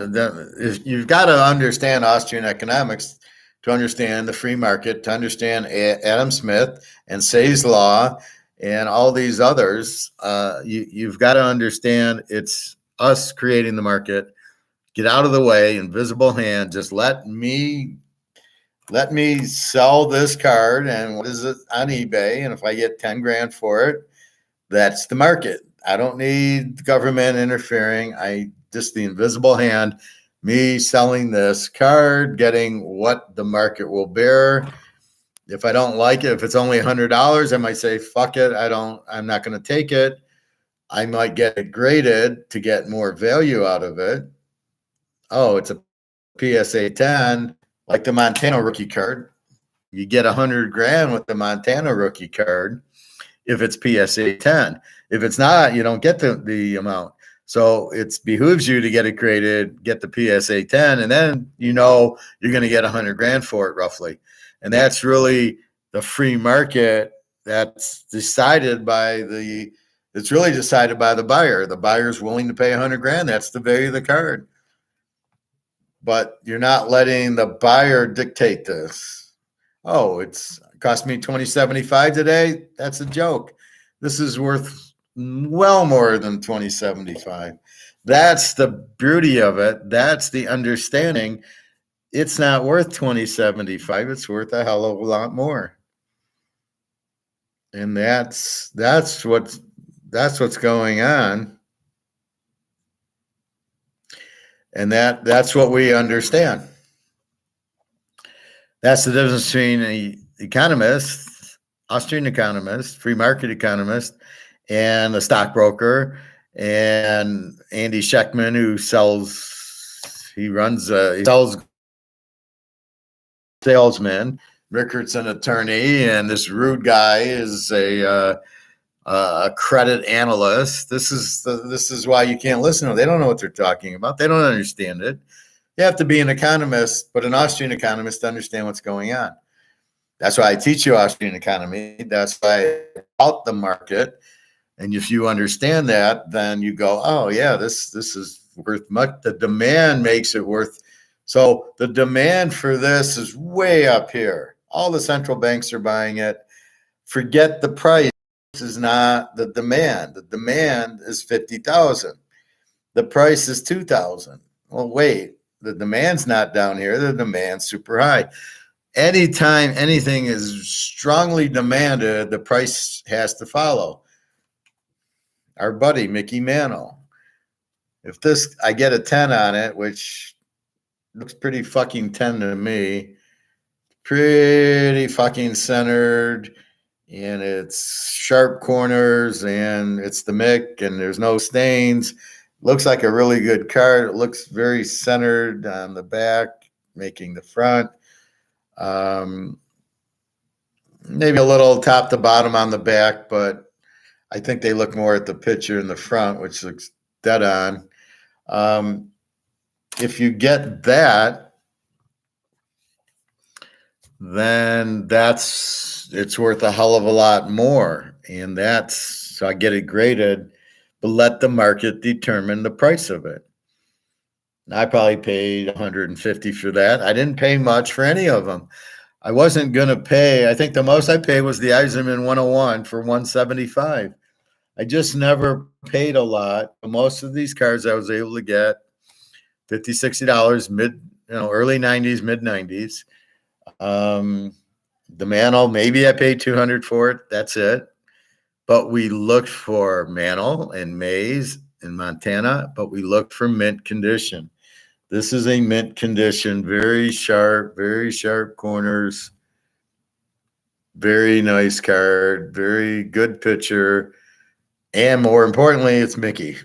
I was watching something on Sports Center on Mickey yesterday, and it was very, very clever. I won't get into the doctor. I'll get into him tomorrow. But that's what's going on. So we got to buy gold. So let me end and come back on for baseball and football. That way it'll be better. So this is your economics lesson. So yes, Bobby, I bought some gold and today, and off I go. So anyway, this is your portfolio. So in your IRA, this is what I would want you to have: 90% of this, 10% of this. If you need to sell it, they're both easy, very desirable. You can sell either of them. This is undervalued. We don't know the value of this. We need to get it graded. That should be your portfolio. No stocks, no bonds, no money in the bank, nothing. I keep money in the safe, and that's it. Money in the safe. I get my paychecks. I got a little bit of money in the bank.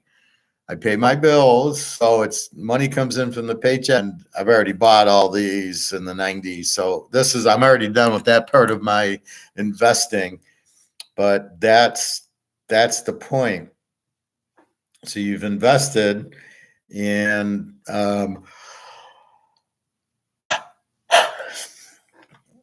and you're buying real asset. If one thing I learned in my master's program, all, besides Adam Smith and Say's Law, value in a free market, COMEX might try to keep it down, but there's too much demand, and COMEX is blowing up, as Andrew McGuire said.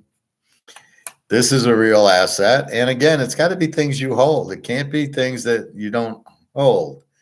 So you don't want ETFs. You don't want gold IRAs. Gold stocks, kind of, but it's look out for the market to crash. So this is the only thing. And I love seeing these headlines. Oh, the market's going to go up. It's another bull run and inflation's done. And it's a soft landing. And then you read, oh, he's a Keynesian. So he's looking at prices. So prices and inflation are apples and oranges. They don't mean anything. Deflation is just the market. So the horse and buggy going away for the car, they would call deflation. I call the market changing. Oh, your house value went down. That's deflation. There's no such thing. That's demand for the market went down. They can't afford it. Now, if you're saying, oh my God, your assets are going to lose value, I don't know what you call it. You don't call it deflation. That's prices going down. That's the market. It's not, again, deflation is not, where's my thing? It's the banks can't find borrowers, is deflation, step 15 of the trade cycle. But that's it. That's what it is. It's deflation is prices going down, but you can't say that. So if if this goes from $100 to $80, is that deflation? Well, the price went down. No, it's the demand for this went down. People can't afford it, so they don't buy it, and the guy lowers his price to sell it. That's the market. The market's talking. Now, if you take all the money out of the market by inflating it, then you substitute your dollars for these dollars or for these dollars. This is a dollar. It's a value. This isn't money, but this is. So that's why I say you got to have this. This is real money. This isn't, but this is an asset. So is a Picasso. It has value that you can turn into this. That's why this will get priced in this, because this will no longer have a value. but this won't lose value. He'll never lose his value. So that's what you got to understand. If you own an asset, if you own a Rolex, it might be $50,000 in US dollars now, but when the dollar goes out, the Rolex doesn't go to zero. It now gets valued in new currency, in gold. You can always value. So theoretically, it's 20 ounces of gold will buy you the Rolex because that gives you 40,000. But man, that's not right because the value. So when gold goes to 50,000, 1 ounce will buy you the Rolex. Maybe a half ounce will buy you the Rolex because maybe gold goes to 100,000. The Rolex, what do you value it at? Well, you value it as a half ounce of gold will buy you the Rolex. So once we determine gold's true value, the real market value, then we can start putting in, oh, okay, the Mercedes that you had 100 grand on is now a half ounce of gold. And that $500,000 house is now maybe 1.5 ounces, 2 ounces of gold. And that's what will happen. So everything will get shifted into a gold price, not a dollar price. All right, I'm going to let you go. www.teaserking.com. This is economics 505, a master's level. And let's come back. We'll do a little bit of baseball. Not really going to do much football. Not much. We can talk about some poker that I want to talk about. But let's go through the baseball games. But let's do it on another video. All right. All right. Have a great day. Have a great weekend. www.teaserking.com. Oh, my site's all set. My IT guy updated. So if you want the full year pro, it's $599 and nobody gets $10.99. And same thing for college. If you want them both, it's $750. And he had $100 a week, but it won't be. It'll be 75 pro for 1 week, 75 college for 1 week, 100 for both. He had it as 100, 100, and 1 1/4. So I had it changed. And then he's updated the history. So it's ready to go. Passwords are in. Picks I'll put in soon, but it's way too early to really put the picks in. But if you buy and you want to get picks, I can give you what I think week 1 will be, but I don't want to really, you don't know if injuries happen or anything in pro or college. So I'll post those games as we get closer, but I can give you ideas of what they're going to be. All right, everybody, www.teaserking.com. I will be right back with today's baseball and a little bit of poker and a little bit of, we can talk a little bit about football. All right. Take care, everybody. Thank you.